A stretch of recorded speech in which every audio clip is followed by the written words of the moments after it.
এই চহৰত আমাৰ দৰে যিমান কিন্নৰ আছে সকলোৰে তেওঁই বছ। তেওঁ নাম কি? ক'ত আছে তেওঁ? সৌৱা আহিছে চোৱা।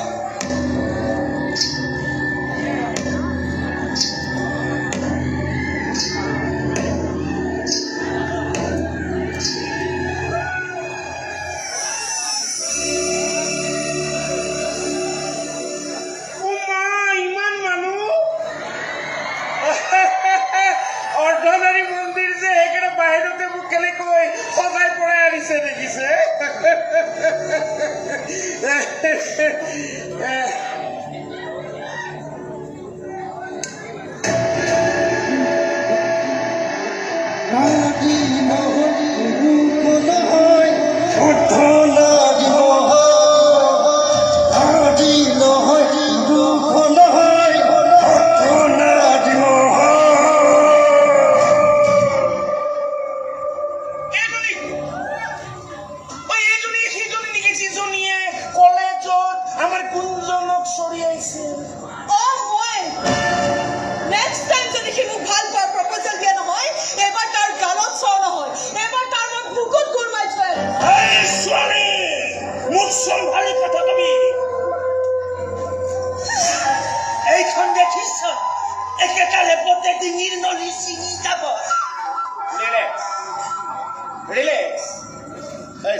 তাই আমার গুঞ্জনক সরিয়ে আনলি, তুই উঠাই আনলে, এবার যদি তুই তাই ঘুরিয়ে বলে যাও, তুই একেবারে উঠাই দি, তুই খেয়ে করে পেলাম।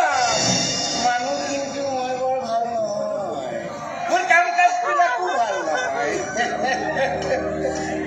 সেইকাৰণে কৈছো গুঞ্জনে তোক ভাল পোৱাৰ প্ৰস্তাৱ দিছে, তই তাৰ প্ৰস্তাৱ গ্ৰহণ কৰ।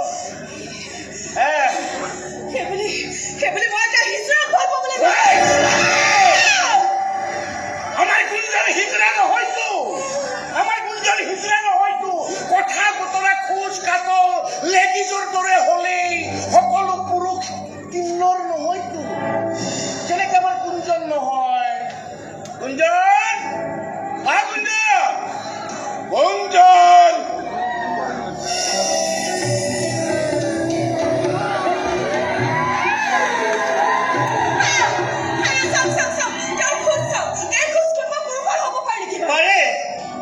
পৰিৱেশে মানুহৰ মন আৰু শৰীৰ গঠনত প্ৰভাৱ পেলায়, আৰু মই জনা হোৱাৰে পৰা এওঁলোকৰ দৰে কিন্নৰৰ সান্নিধ্যতে ডাঙৰ হৈছোঁ। গতিকে পাৰে, আৰু মোৰ মাত কথাও এওঁলোকৰ মাততে আৰম্ভ হৈছিল নহয় জানো? গতিকে পাৰে। আৰু তুমি কথা, তুমি মোক চৰ মাৰিলে তোমাৰ প্ৰতি কিন্তু বৰ ভাল পা কৰি নাযায়। কৈ কাষলৈকেহে আনিম, আৰু চাবা তোমাকে মই বিয়াও পাতি।